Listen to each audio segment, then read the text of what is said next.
Welcome to the Faber Show, where the focus is on helping you grow and preserve your wealth.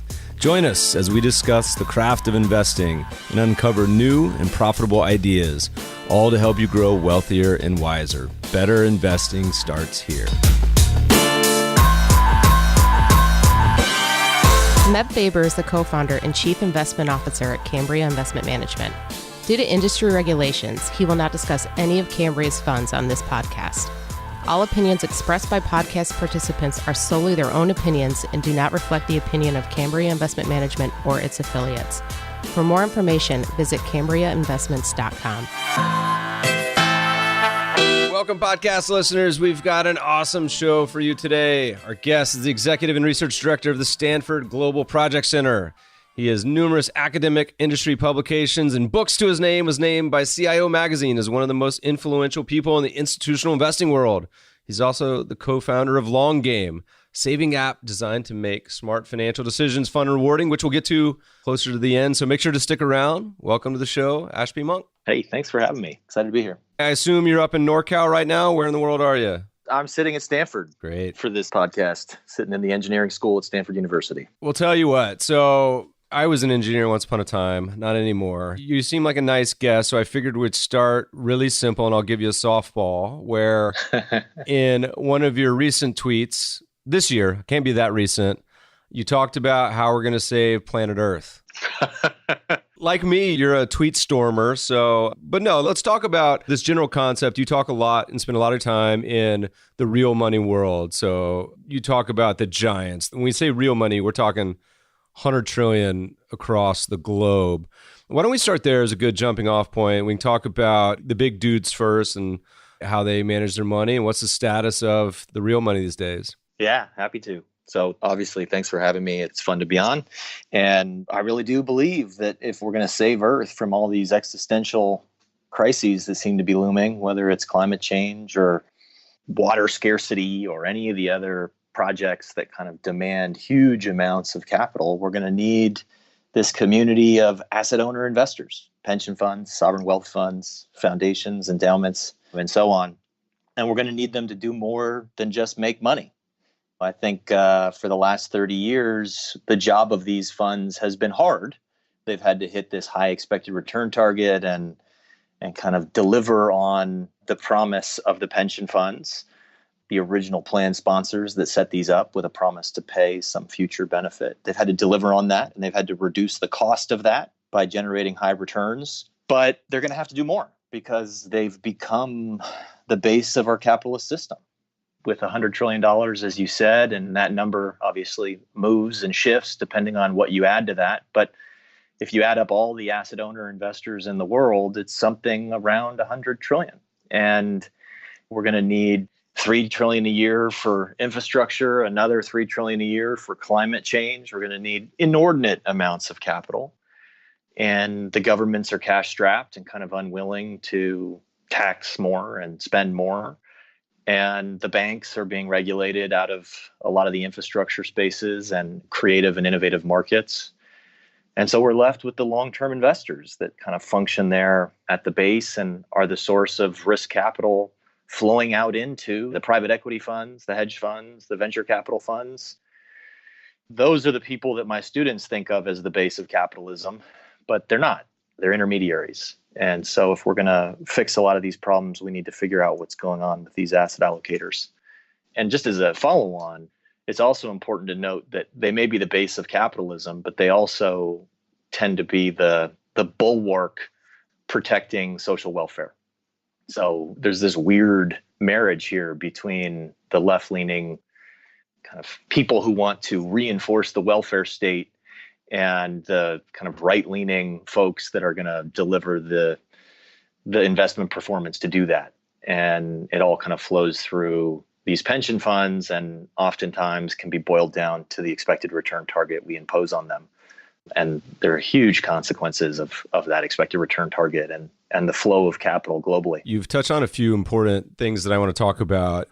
The first is the general model for a lot of these funds. And you would think with these funds being as large as they are, I think I saw you mention at one point that some of the sovereign wealth funds was actually invented in the US, which I didn't know. if true. But you would think for being over 100 plus years of these institutions existing, it would be a pretty basic model that everyone would have adopted. But you've come to see that it's become a very broad spectrum of some of these funds, the way they manage these pool of assets versus the others. Could you talk a little bit about what's the status of how do these funds operate? What do they do with their money? Anything that particularly is thorn in your side of either really bad behavior or really good models? It's the ultimate question. How do these organizations actually invest? That's the kind of project of my life, which is can we boil down what they do to something that is coherent and generalizable, and then can we improve it? First, I'd just say that we did here in the US invent the kind of notion of sovereign funds. We call them permanent funds. I think the first one was the Texas Permanent School Fund back in the 1850s. And from there, we've got obviously the one in Alaska, New Mexico, Wyoming. They're popping up in a bunch of different places where there was subsoil assets, really, and where the notion was we needed to preserve intergenerational equity rather than just taking the assets out of the ground and spending it. Yeah, so we set that up. And the idea, probably useful to say, was in all these funds, whether it was a pension fund or a sovereign fund, there was some long-term objective. And the means by which they were going to achieve that objective was realized through financial markets. So the public pension plan, if we want to take that to start, they wanted to make a long-term credible commitment to future generations of retirees.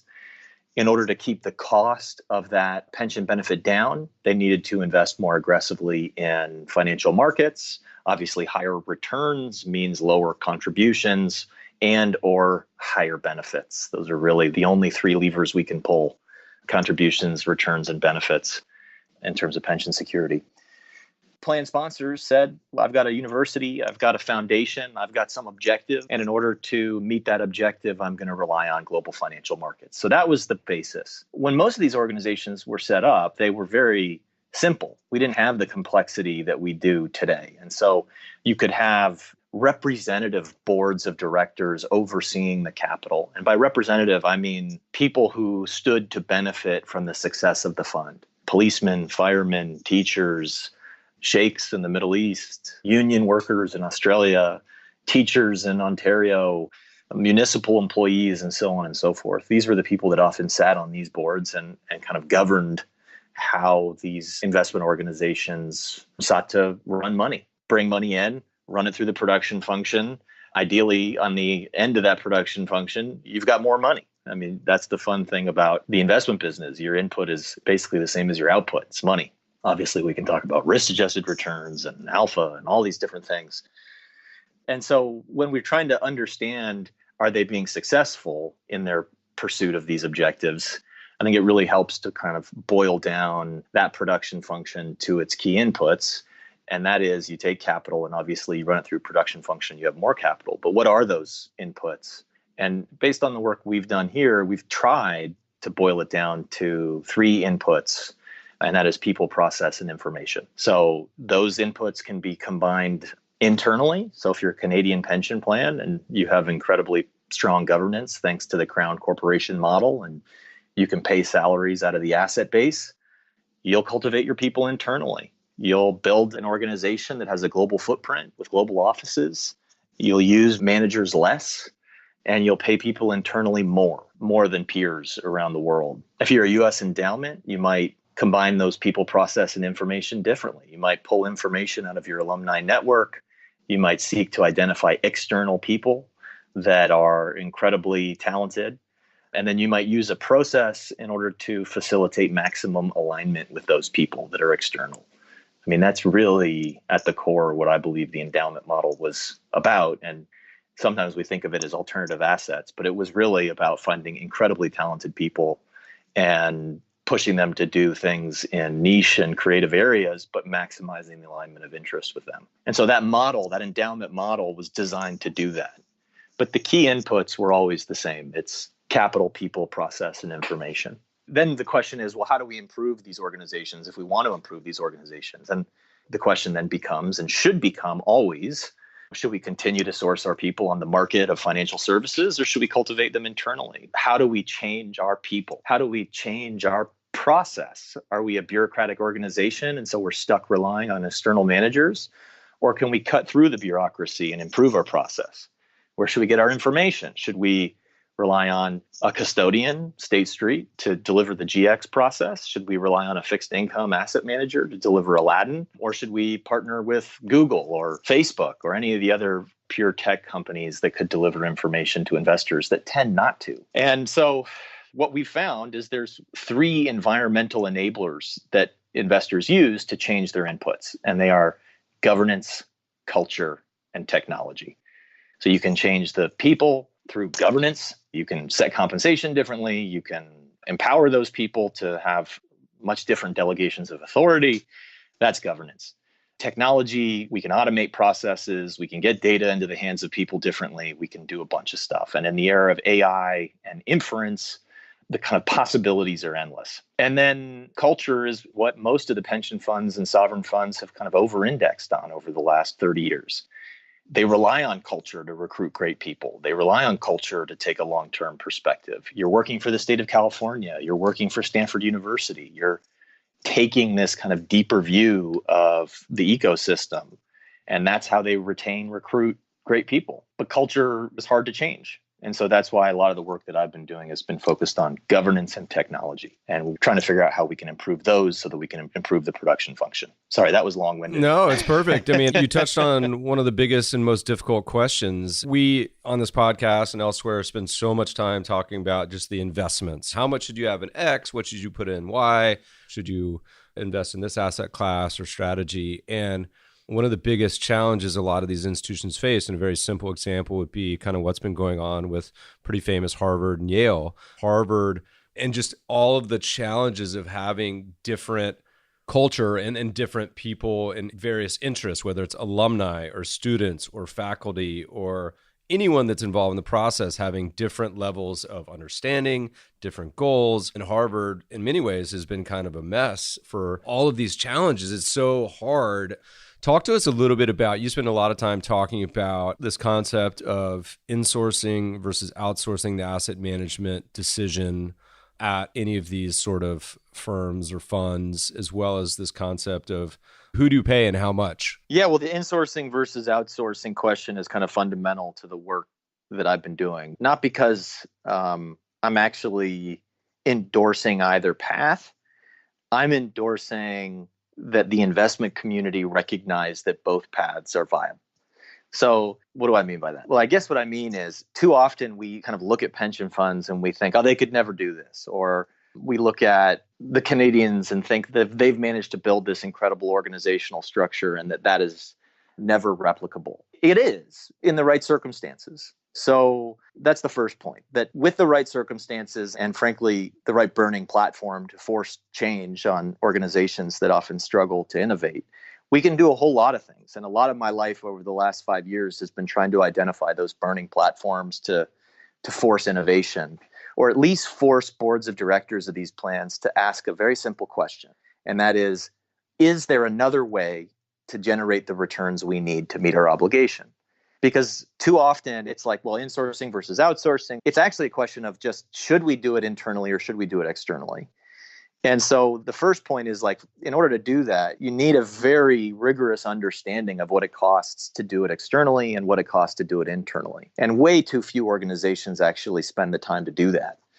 Many organizations are happy to obscure and hide the fees and costs that they're paying external managers. And I think that kind of neuters a really powerful conversation. And that powerful conversation is, look, this is what it would cost us to run internally. This is what it's costing us to run externally. Obviously, the external market has benefits. We can hire and fire. We can flexibly move in and out of different asset classes. And if we start building it internally, maybe these are really difficult teams to unwind, but we have the benefit of this costing 10 basis points and that costing 100 basis points. Like, those are healthy conversations that I'm describing. Not many people have those healthy conversations today, whether it's Harvard or Yale or it's a county pension plan here in California. Oftentimes, the decisions we make about internal and external are related to governance and politics and career risk rather than how should we make our money. That's kind of the areas that I tend to be focused on and why I spend so much time talking about fees and costs. I love your concept where you're talking about the examples of using college football coaches and the challenge of insourcing, where people were a couple of years ago, we wrote a few articles about this when the students and faculty were going crazy at Harvard about how much money these people were making. And then on the flip side, they're like, but also we need to be making 10% returns, whatever it was, we're underperforming. It was like this impossible situation. I hate to cut you off, but I think it's a subsidy of the asset management industry. You have politicians saying, I'm not going to pay you, CIO of the pension plan, more than $95,000 a year. And I can literally think of instances today where people are making less than $100,000 and sitting on top of tens upon tens of billions. And their expected return target is 7+. Well, like in my mind, that is a pure subsidy of the asset management industry. You're saying you have to go make this performance. I'm not going to compensate you internally. I'm not going to resource you. I'm not going to get you the data you need. I'm going to run an incredibly efficient organization internally, which is antithetical to innovation. Efficiency and innovation don't go together, which feeds this belief that pension funds can't innovate because we've designed them that way. And so we're going to push these CIOs into the hands of the welcoming hedge fund, private equity, venture capital, active managers who are going to charge high fees and for the most part are only going to barely deliver on what they've promised, especially public markets. Obviously, private markets have different dynamics. But how is that different than subsidizing a corn farmer? You're making policy that limits the ability of certain parts of the sector to compete, and it's benefiting other sectors.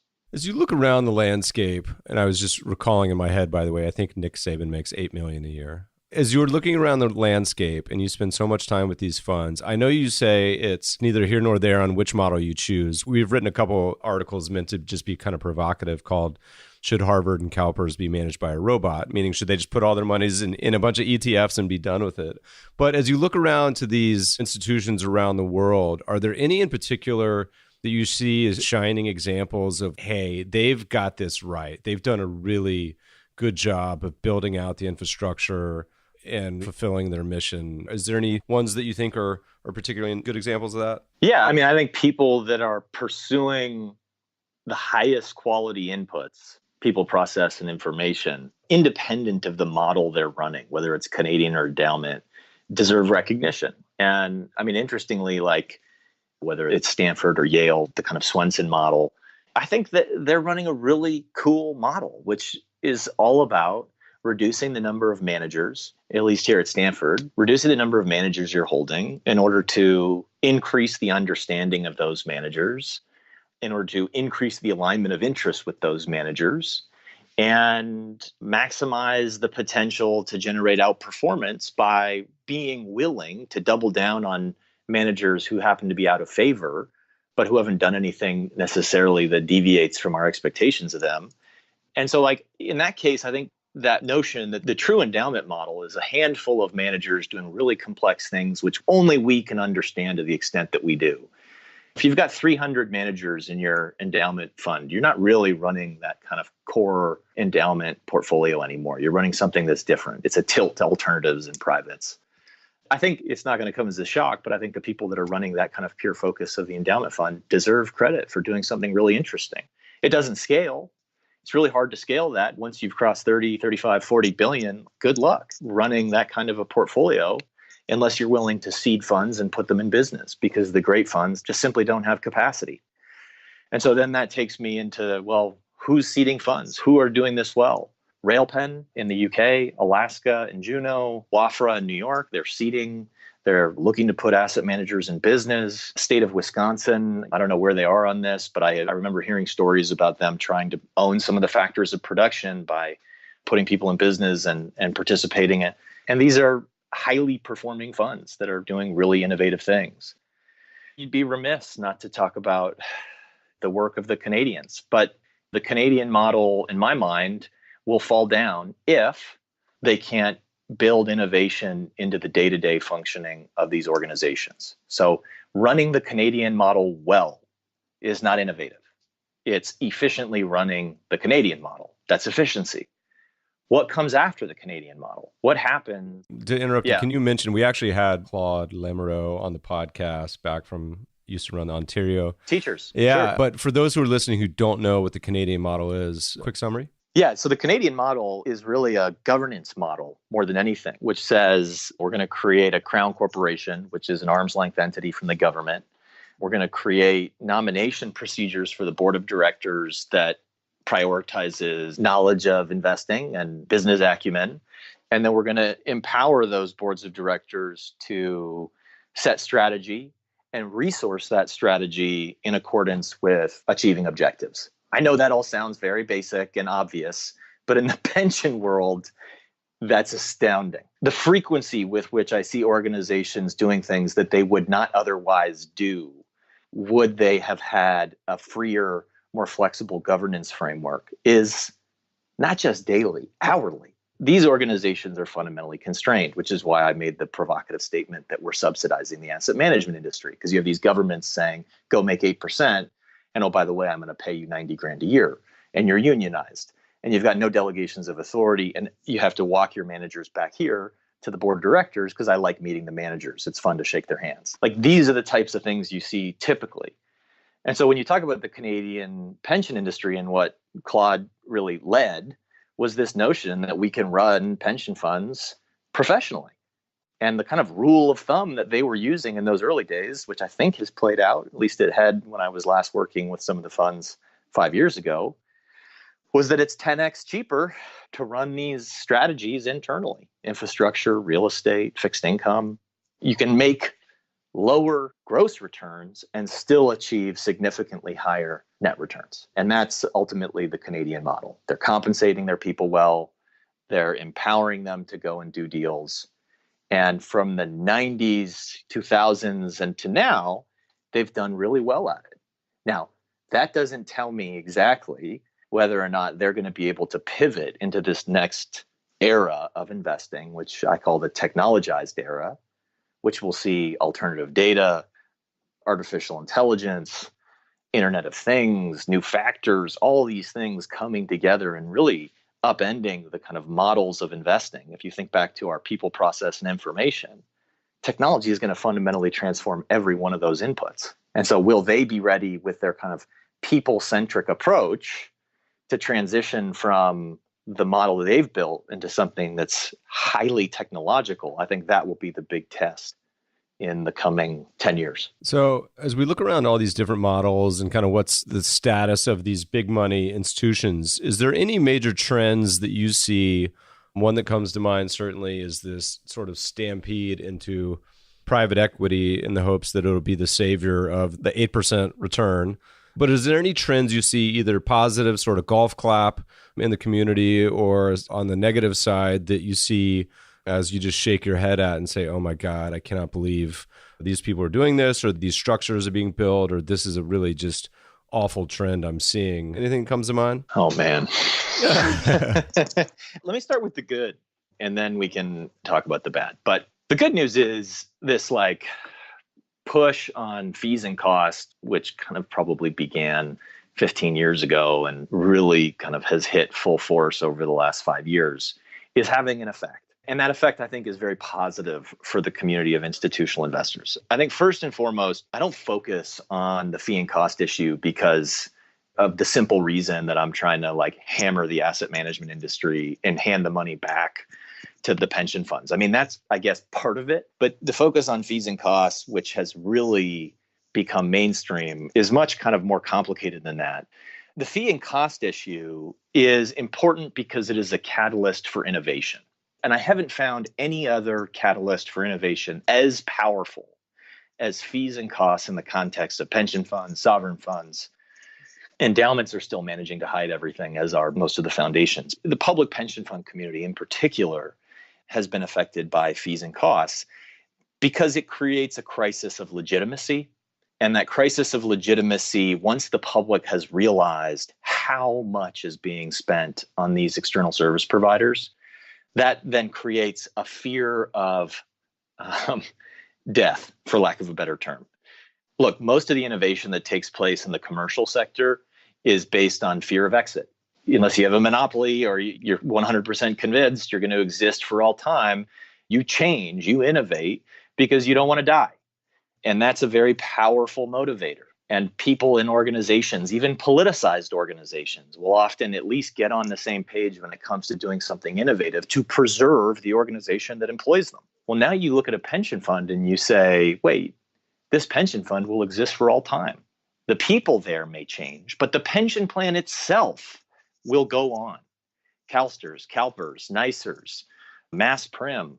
These are organizations that will be there for 50 years. The people will change, but those organizations will be there. And that creates weird incentives inside those organizations. The only way you get fired is if you do something innovative. And I can think of 3 examples in the last few years where people have been fired or were almost fired in pension funds for trying new things. And that's in part because we have these prudent person rules, which pushes people to kind of follow each other around. We've got very strict interpretations of fiduciary duty. To this day, we see pension fund CIOs asking, should we be thinking about climate change in our portfolios? These are funds that have multi-decade time horizons. And even if you are militant about the fact that climate change doesn't exist, I wager even those crazy people that believe climate change doesn't exist and rejects all of the science of NASA and elsewhere, I bet you could say to them, are you 100% certain of that position? And they would say, no, I'm 99% certain. Well, even in that case, you should be managing that risk because a 1% certainty or lack of certainty suggests to me that as a risk manager, you should be contemplating this in your investment decision making. And yet we still see many plans trying to figure out how to marry climate change into their investment strategy, investment process, their risk management. And so all of this is to say this fee and cost issue, this is why when you asked me how fees and costs going to fix mankind or whatever the tweet I put out there, look, it's going to force these organizations to begin thinking creatively. Because when you're a pension plan and you admit that you've just spent $3 or $4 billion on private equity carry, the natural reaction is, shouldn't we be doing something differently? Are we looking at all the options? Have we thought about seeding managers? No, we haven't. Actually, we have a policy, which is often the case, that we don't do first-time managers. We don't even do second-time managers. You need a track record, which means that we are, as pension funds, often reinforcing the hegemony of the top managers and giving them greater pricing power, rather than unlocking new managers through seeding programs. It's what I call individually rational but collectively crazy behavior. We're rife with it. Even the consulting businesses, they would much rather sell you a report on a big private equity fund than go write some bespoke project on a new asset manager, because one of them they can sell 150 times and the other one they'll sell once. They're all good capitalists. They're all doing their best to build successful businesses. But it seems to me the entire industry is tilted towards conservatism and reinforcing the power of the intermediary. And the fee and cost issue, which has taken hold and is now, I've seen front page of the New York Times talking about the fees paid by New York's pension. And you obviously saw the whole thing with CalPERS and the private equity portfolio and the realization of what the carry truly was. But those are the burning platforms that are forcing the board of directors, the management teams, the staff to think about what is the next platform. Because finally, there's a crisis of legitimacy. And people are asking, rightfully, is that money worth it? Is there another way? And so I think that's an incredibly positive development over the last 4 years, 5 years, that gives me confidence that we'll get enough innovation in the sector to create role models. So once we get a little bit of innovation flowing into the pension space, then we can do a judo move on the pension fund industry's foibles. So they follow the leader, they herd, all these things. If we can show them that there are viable alternatives and that it is their fiduciary obligation to seed managers or take climate change into consideration, then all of a sudden they all have to do it. That's the wild thing about this sector. If we can take the money away from the hedge fund community and redeploy it into climate infrastructure and show that that makes sense in 1% of the assets, well, then we have a chance of pushing 10, 15, 20% of the assets as everybody else follows the leader. As a good example, while we're on the topic, you mentioned in the beginning ESG. There's a paper, Is Being Green Rewarded by the Market? An empirical investigation of decarbonization and stock returns. Want to give us a quick summary? Rolls off the tongue, doesn't it? Right. Yeah, so that was using this carbon intensity data from TrueCost, which looked at primary, secondary, and tertiary impacts of production in terms of carbon and carbon intensity of that production function. And we showed that for those companies that are mid-size and large, didn't matter which industry you were on, but the high performers, the sort of good stewards of the environment, outperformed in terms of investment returns. And so that paper right now is under review at a top journal and the feedback looks good. But as a working paper, we show that being green in terms of the companies that are managing the carbon intensity of their production function delivers higher returns. We managed to isolate that and control for manager quality and all these different factors.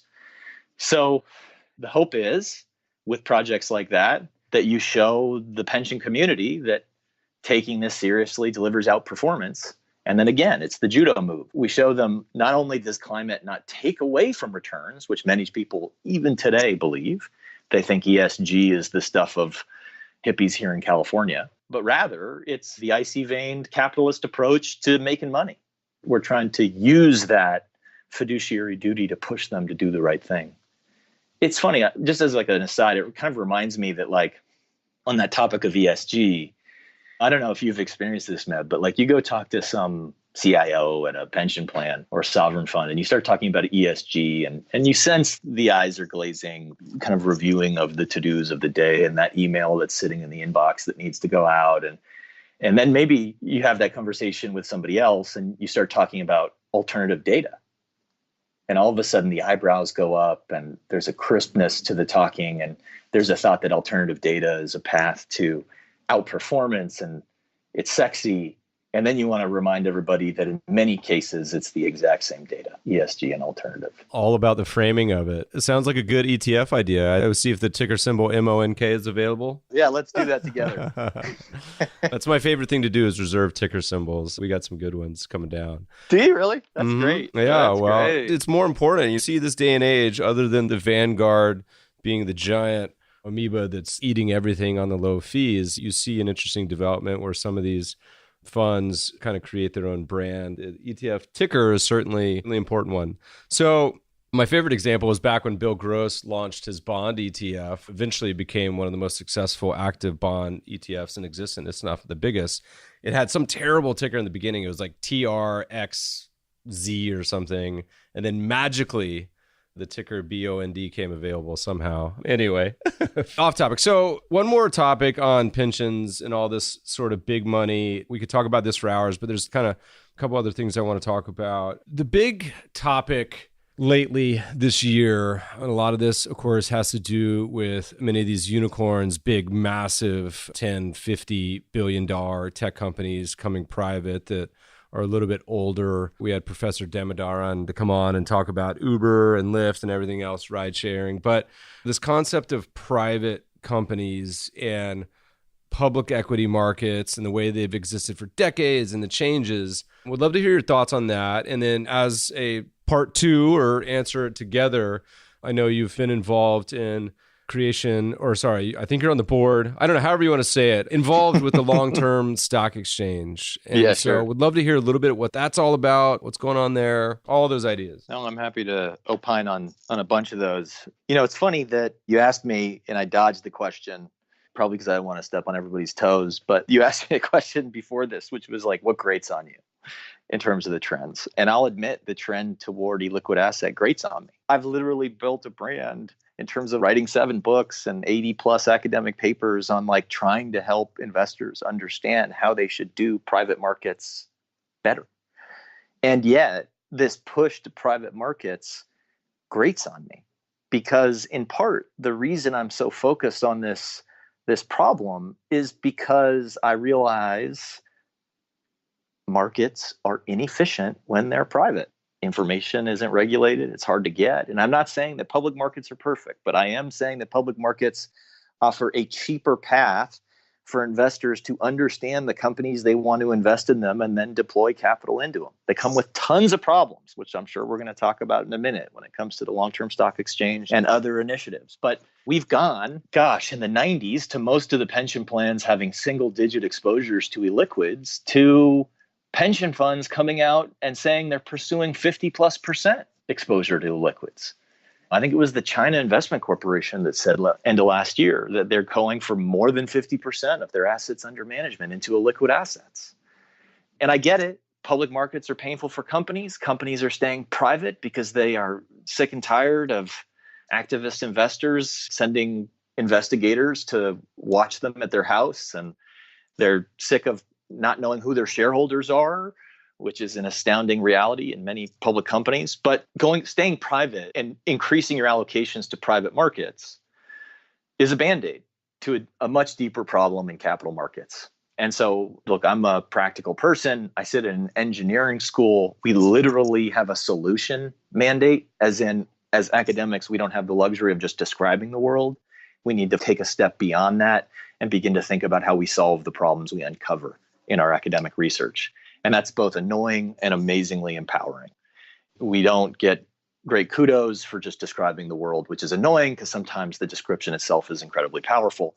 But we also then get to say normative things and be a little bit contentious by saying, look, this is how we should solve this problem, or here's a path. And so I study alignment of interests. I wrote a book about the collaborative model of institutional investment, which says pension funds should partner together to do innovative things in private markets in order to reduce the fees and costs they're paying to external managers and maximize return. But even still, the greatest beneficiaries of this move to private markets isn't just companies or pension funds that are getting higher returns. It's the asset management industry.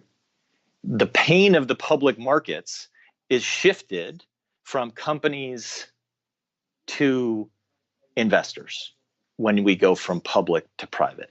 Now, the investors would say, no, but we can create comparative advantages for ourselves. We can find managers that consistently outperform. We can deliver the alpha via private equity, venture capital, real estate, infrastructure, agriculture, and all of the little hybrid funds that sit between those spaces that I see week in and week out. But the difference is you're paying 2 and 20 instead of paying 20 bips or 5 bips for the exposure, or 0 bips in this era.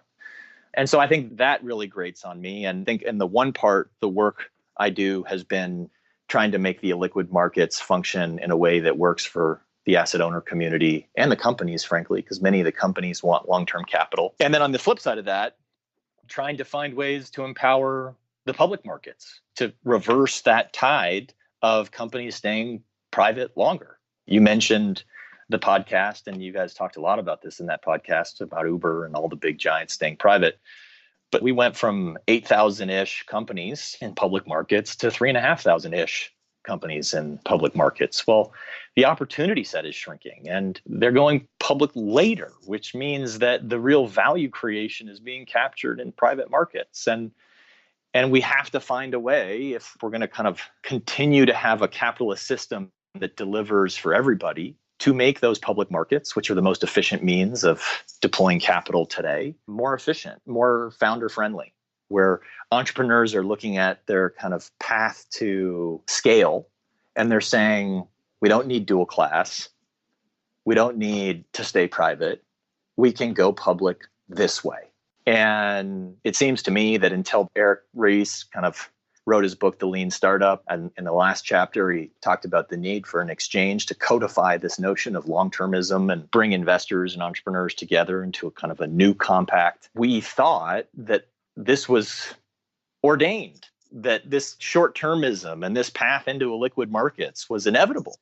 And obviously it's not. There's performativity in this market in the sense that we can affect the market with our actions. And so amazing job by Eric to go into the pain cave of regulation and policy and come out the other side with an SEC medallion to run a public market exchange. And my hope is that in the coming months and years, that offers a path for companies to finally go public at a valuation of 800 million, of 500 million, rather than waiting until you're 50 billion or higher.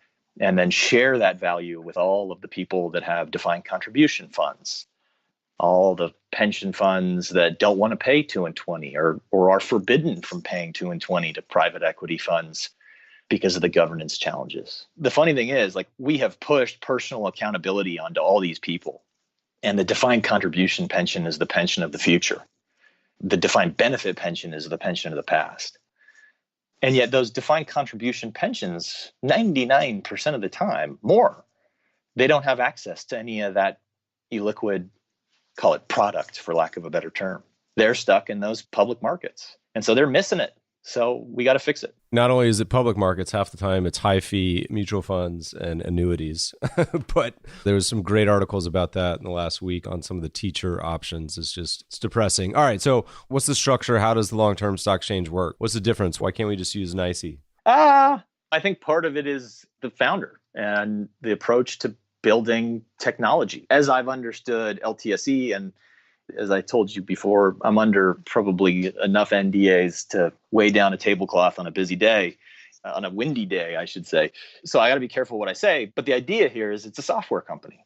Go to the website and you'll see there's something called LTSE tools.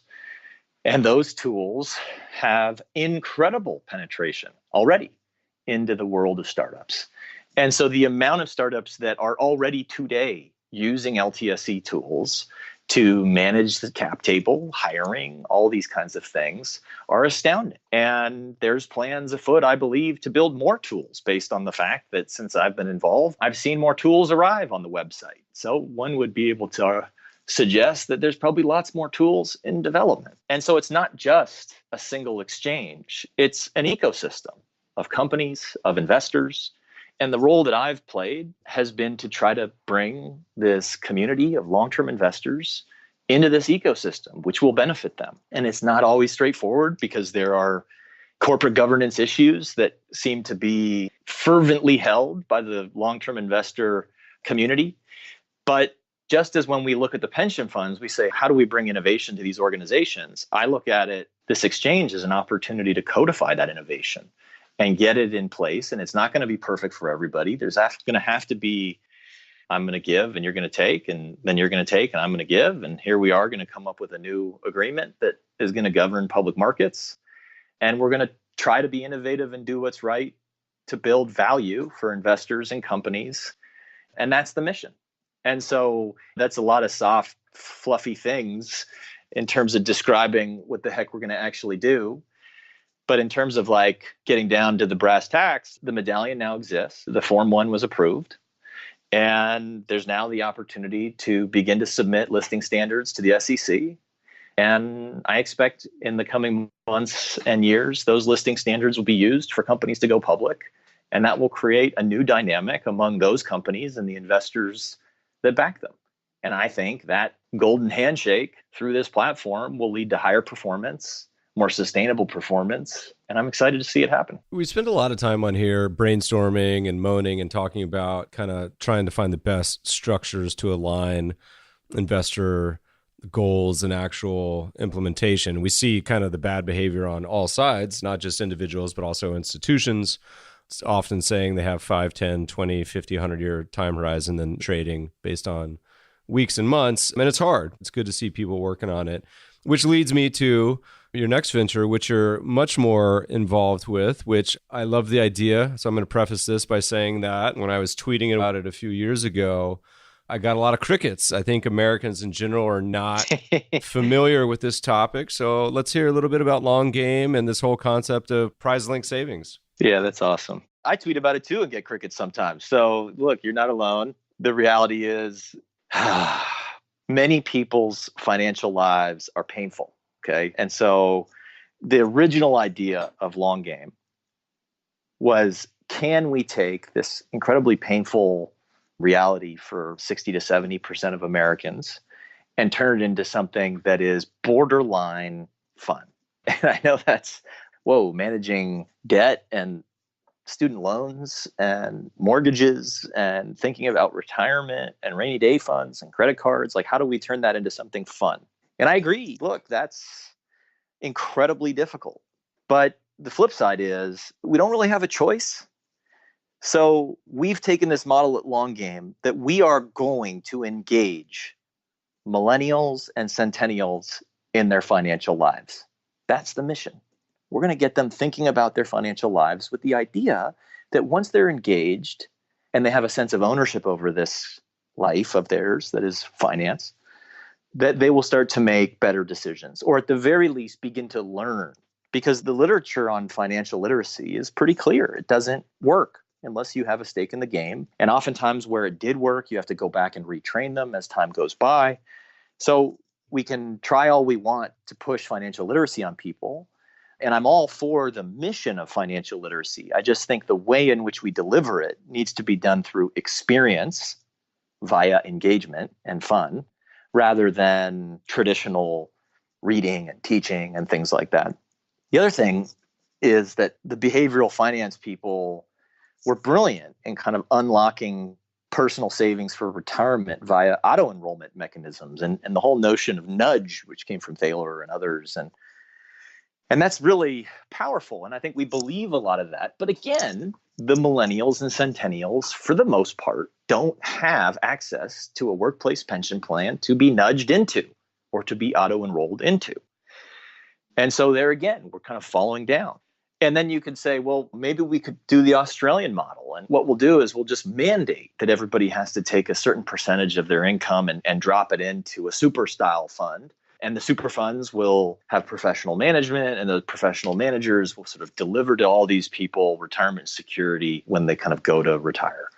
And again, I don't see in this country an appetite to force a contribution mandate in the way that they did. And so we're probably not going to get the Australian model here.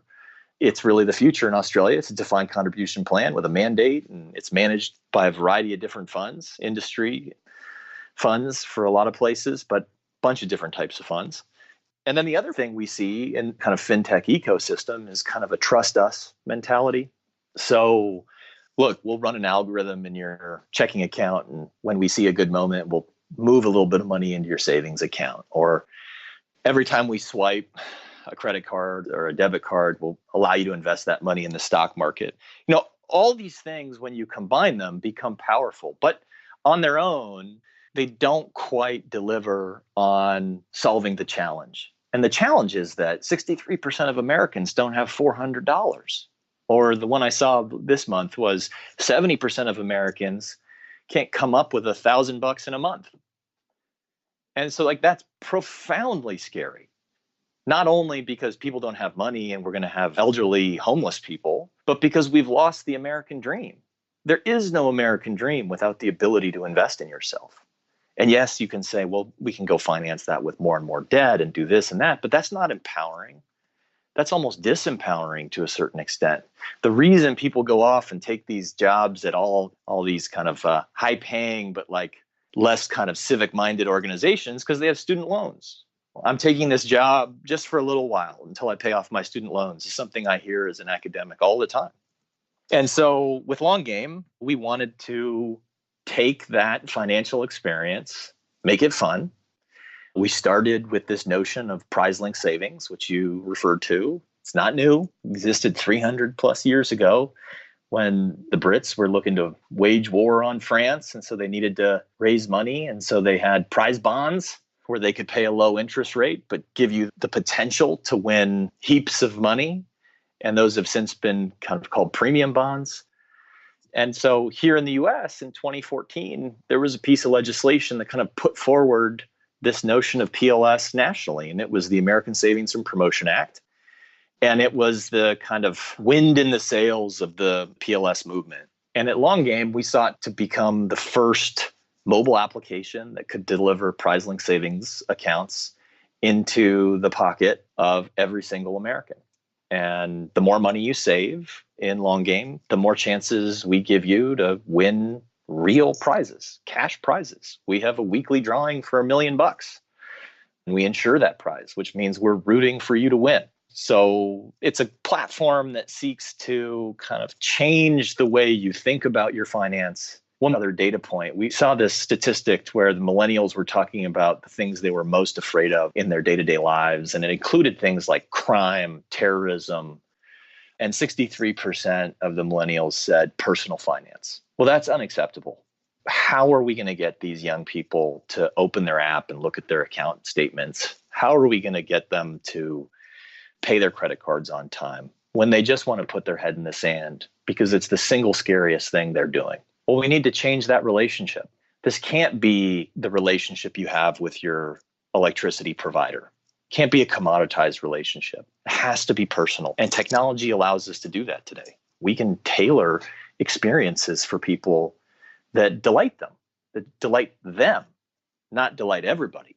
And so with Long Game, we've got all kinds of new games coming through the system, and it's all tied, all the incentives in the app. I mean, you don't necessarily capture it all when you open it and see what we've built, but they're all designed around personal financial success.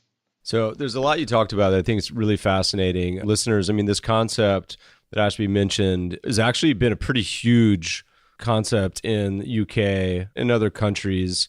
And part of it, you avoided the term lottery, I think, as much. But I think if you look at how much Americans spend on the lottery in the US, I was listening to some very thoughtful conversations your partner Lindsay had where she was like, look, the average American spends $600 a year, and the heavy users, it's like $1,500. And that's in a game where the expected value is literally you'll lose half, which is just the most boneheaded possible personal finance move in all of personal finance. And so this concept is saying, hey, look, tell you what, you can tickle your gambling bone, but while doing it, you'll actually save. And on top of that, you'll earn some money on it and have fun. Like, it's such an obvious, I mean, I'm preaching to the choir here, but really just talking to the listeners of the podcast. It's such an obvious solution and answer. Talk to me a little bit about the progress of the company. One idea I had that I was curious about, have any states started to do this in the US? Because it seems from a standpoint of being like a fiduciary and a decent government, the fact that the states, I get why they do it because it generates enormous amounts of revenue. But the fact they have all these terrible lotteries that penalize people, look, they do it of their own volition, so I get it. Like if I'm the state of California or one of these states, why wouldn't you offer things like this or partner with you guys and say, hey, let's do something that at least gives the investor consumer a fighting chance? It's interesting because when you talk to politicians about it, they all kind of acknowledge that, like, God, they wish they could do something about this, but the entrenched interests of the state lottery are there. Like, put into the Google machine John Oliver lottery, and you'll see like how tough the lottery is in terms of creating great outcomes for the people who use it. The lottery is played by mid and lower income folks who are rightfully wondering how they could possibly become millionaires. Mathematicians often will be like, oh, it's totally irrational. Like, the expected value of this lottery ticket doesn't exceed the cost. So this is a tax on dumb people. And that's not it at all.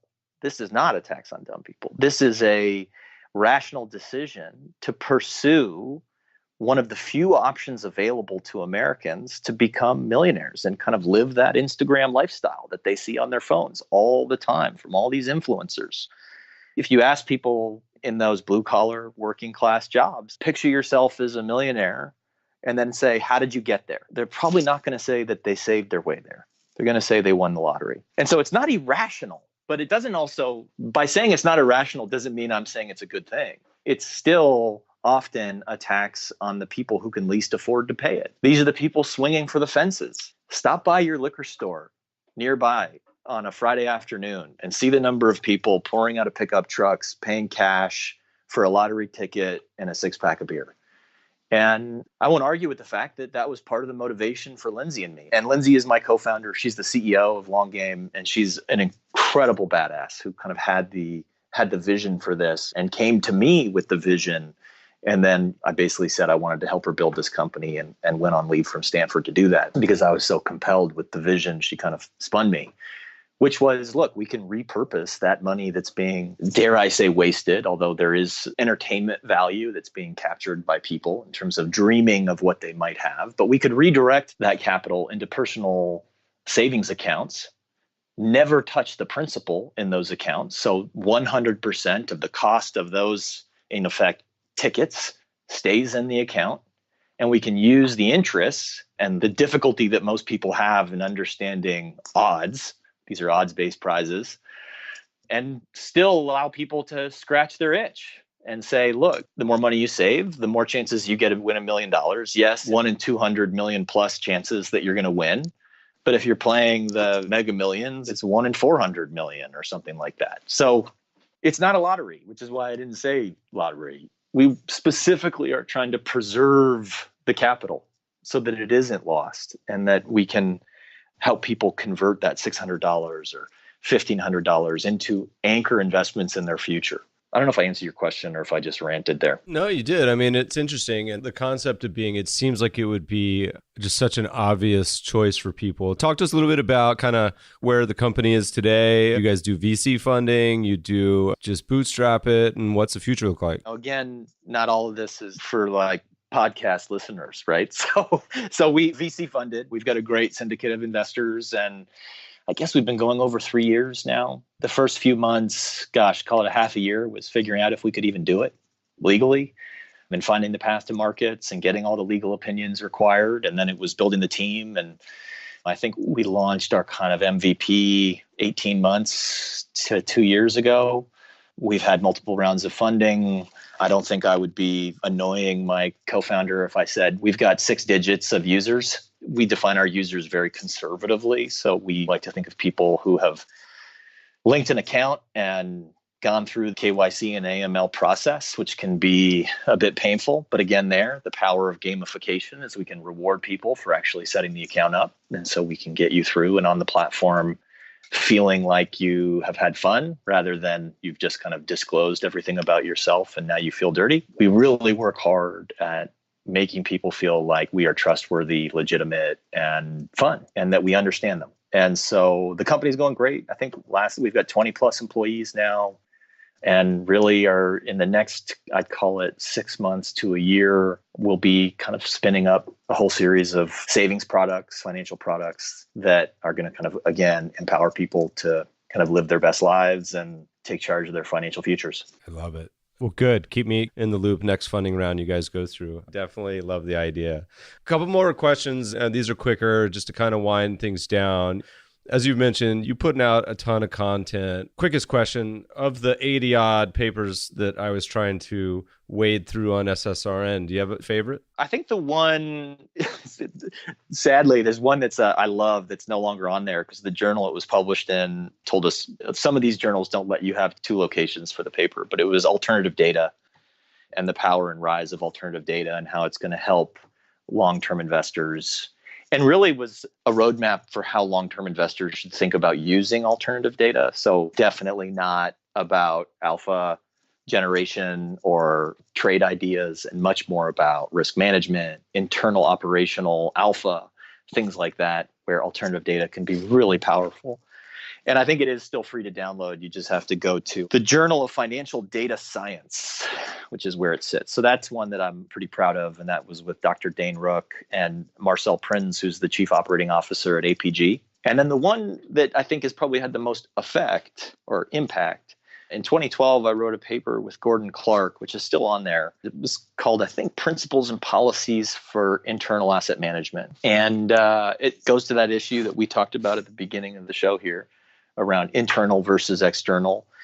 And the goal of that paper was almost to scare pension plans away from trying it by showing all of the component parts that you should have in place before attempting insourcing. So in part, what we wanted to do was empower those organizations to insource that could insource, but at the same time, provide such a candid description of how hard it is that we would scare the pretenders away. And so that's a paper that I've seen used by a bunch of pension funds since then to kind of build internal operating models, which is obviously like pretty rewarding and why we do what we do. We'll link to the ones we can on the website. I love it. You answered that like a true parent would answer, like, what's their favorite child? You're like, all right, here's my favorite, and then proceed to list three. I love it. Two more questions. So you got a lot going on. You clearly have your toes dipped in all sorts of different areas. As you look to the horizon into the future, I mean, you've lived in Canada, Europe, Stanford area. What part of your work, and it could be anything we also didn't talk about, anything got you particularly excited in summer of 2019 that you're working on or thinking about or scratching your head about? Yeah.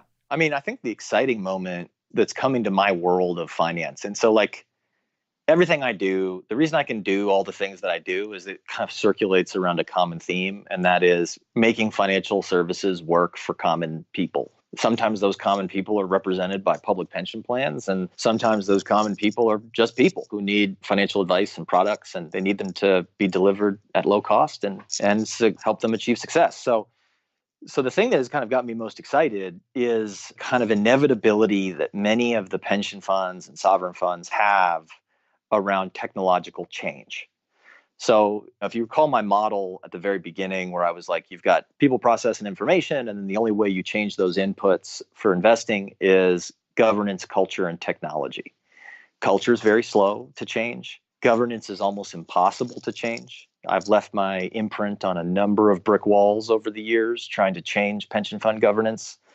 Technology feels inevitable to people. So we can go to a pension fund board and say, gosh, this should be set up differently. You should have these nomination procedures differently. And people will say, why? No, this has been working. And then you go to them and you say, look, you need new tech. Look around you. And they're like, I know. And so similar with that fee and cost experiment that I've lived over the last 6 to 7 years, where that was the catalyst for change. The new catalyst for change is driverless cars, drones, robots rolling around Mars. The pension fund CIOs are not immune to seeing how technology is transforming their day-to-day life and realize that in an industry that is utterly reliant on data and personal networks, technology will have an important role to play. And frankly, up until now, technology in finance has been predominantly about speed. Faster to markets, faster to the answers we know we need, and not about inference. We've had some inferential depth, and a lot of that inferential depth gets captured in hedge funds and hidden away in black boxes. But look, you could go all the way back to the Babylonians and the cuneiform tablets, and they're putting the 6 commodity prices and correlating with those 6 commodity prices with the depth and flow of the Euphrates River because it was an indicator of rain upstream. And then they could buy and sell the commodities. Like, that's a spreadsheet. That's state of the art in pension funds today, many of them. That's 4,000-year-old technology around inference. It's the speed that's changed. But that all flips around now in the era of AI, after AlphaGo, after we saw a computer program beat the world's best Go player with a move that was described as inhuman because nobody had ever seen it before. In fact, everybody thought the move the computer played was wrong. It was a mistake until they realized it was the winning move. Well, in an era where computers are coming up with inhuman insights to win games, speed will no longer be the comparative advantage. Inference will become the comparative advantage. And that's where the power of long-termism begins to reemerge. So these long-term investors will begin to build strategies that use inference rather than speed and that take time for those inferential predictions to materialize. And I think that's what leaves me incredibly excited, that around me here at Stanford and Silicon Valley and even around the world, we're seeing technologies that use inference in order to deliver advantage. And that's going to help a whole series of investors do the right thing and manage climate change and invest in infrastructure and frankly, make capitalism more sustainable. I love it. Deep thoughts with Ashby Monk. Last question we ask everyone. Look back on your career, all the different things you've been doing. What's been your most memorable investment? Good, bad, both? Profitable, unprofitable? But the one that pops into your mind is the one that you remember the most. The one that pops into mind is I just got into Silicon Valley, had a gig at Stanford, and was introduced to Joe Lonsdale, who was a co-founder of Palantir and Adipar and countless other companies. And I invested in two of his companies very early on and got to know him. And it was kind of through those two companies that I invested in, which were both focused on technology to fix financial services, that I think I was kind of reawakened to how technology could improve the outcomes of the biggest investors on earth. Both the investments have done really well. Obviously, we're all still illiquid because companies stay private way too long. And it's been a decade since I made those investments. So maybe it's time for some liquidity, my friends. But those investments, this is the problem with the big pension funds, by the way. It's hard to explain to them the strategic value of investments. We talk about loss leaders in other industries. Well, like I made those investments and the relationships they delivered to me have been astounding for many aspects of my life, not just Joe, but the founders of the other companies and all the people who've spun out of those companies to start other companies. And the net present value of the investment I made wouldn't matter. But the networks they opened up and the relationships they've created for me here in the Valley and around the world have been incredibly powerful. That's one of the key highlights on the private side on the liquidity is tough, where you make a private investment. And I used to think it was a total negative, but for the people who truly are in it, it's a pretty interesting positive as long as you eventually can get some liquidity. So fingers crossed. Ashby, this has been a ton of fun. Where in all these various places, best place for listeners to track what you're writing about, what you're up to, what's going on in your brain? Probably SSRN these days. I'm in a whole series of book projects, as painful as that sounds, and it is painful. So not as many short articles going out on Institutional Investor or elsewhere. But so on SSRN, I'm putting up a lot of academic papers, and there's probably 60, 70, I don't know, more than that up there now. And then I hate to say it, but Twitter, every once in a while I see something going on in my day-to-day that creates enough anger that I feel obligated to write something about it. And that seems to be the place I go to. And the Twitter handle is Sovereign Fund? Yeah, at Sovereign Fund. Awesome. Well, Ashby, thanks for taking the time to join us today. Oh, thank you so much for having me. It's been a lot of fun. Podcast listeners, we'll post links to everything we talked about today on the show notes, mebfaber.com/podcast. You can always leave us a review, give us some feedback at themebfabershow.com. Thanks for listening, friends, and good investing.